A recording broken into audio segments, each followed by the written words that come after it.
अब बात संसद की करते हैं, जहां आज भी हल्ला, हंगामा और नारेबाजी होती रही। जमकर पोस्टर लहराए गए। जमकर हंगामे के बीच मोदी सरकार ने दिल्ली सर्विस बिल लोकसभा में पेश कर दिया।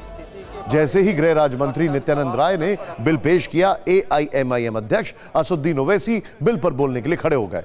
ओवैसी ने कहा, दिल्ली सर्विस बिल पर चेस और लूडो का खेल चल रहा है। ओवैसी की इन बातों पर सदन में ठहाका गूंज गया। इस पर गृह मंत्री अमित शाह भी हंसने लगे। हंगामे के बीच ही गृह मंत्री अमित शाह ने विपक्ष के हमलों का जवाब दिया। उन्होंने कहा कि संसद को दिल्ली के लिए कानून बनाने का अधिकार है। नियोग के क्रियान्वयन की स्थिति के बारे में वक्तव्य सभा पटल पर रखता हूं। इस विधेयक का उद्देश्य उच्चतम न्यायालय की फैसले से ज्यादा स्थापित दिल्ली सरकार के अधिकार और उसकी स्वतंत्रता को कम करने का है। कॉम्पिटेंस के बारे में सिर्फ बोल सकते हैं सर। ये चेस और लूडो का खेल हो रहा है सर। उधर से चेस खेला जा रहा है, इधर लूडो खेला जा रहा है। सर मैं इसलिए अपोज कर रहा हूं कि ये आर्टिकल 123 का वायलेशन है।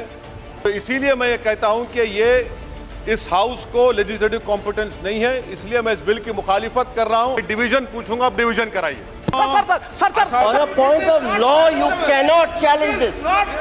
हमारे संविधान ने इस सदन को संपूर्ण सत्ता दी है कि दिल्ली राज्य के लिए किसी भी कानून को लेकर आने की। संसद दिल्ली संघ राज्य क्षेत्र के लिए कोई भी कानून बना सकता है। ये पूरी तरीके से माननीय सर्वोच्च न्यायालय के 5 जजों के फैसले के खिलाफ है।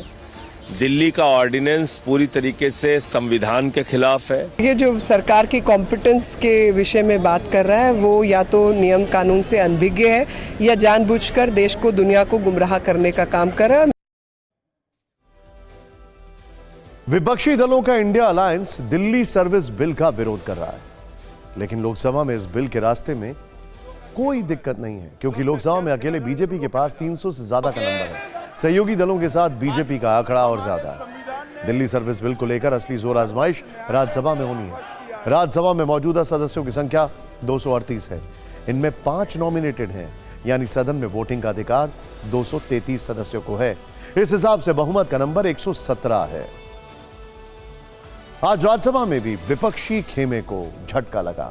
9 सदस्यों वाली बीजेडी ने सरकार को समर्थन का ऐलान कर दिया है। इस तरह बिल के समर्थन में आंकड़ा क्या है, इसे देख लीजिए। राज्यसभा में बीजेपी की संख्या 93 एआईएडीएमके के 4 मेंबर हैं। एनसीपी अजीत पवार का 1 मेंबर है। वाईआरएस कांग्रेस के 9 सदस्य हैं और बीजेडी के 9 सदस्यों को जोड़ दें तो सरकार का नंबर 116 हो जाता है।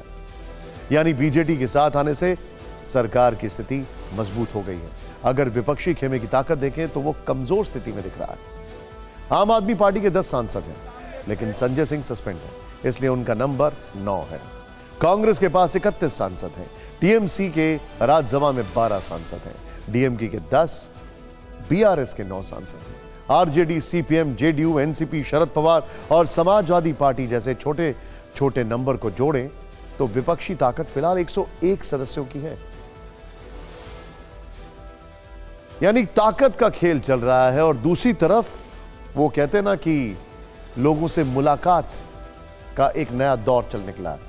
अब नया नहीं रहा, क्योंकि पुरानी चीजों को आगे बढ़ाया जा रहा है।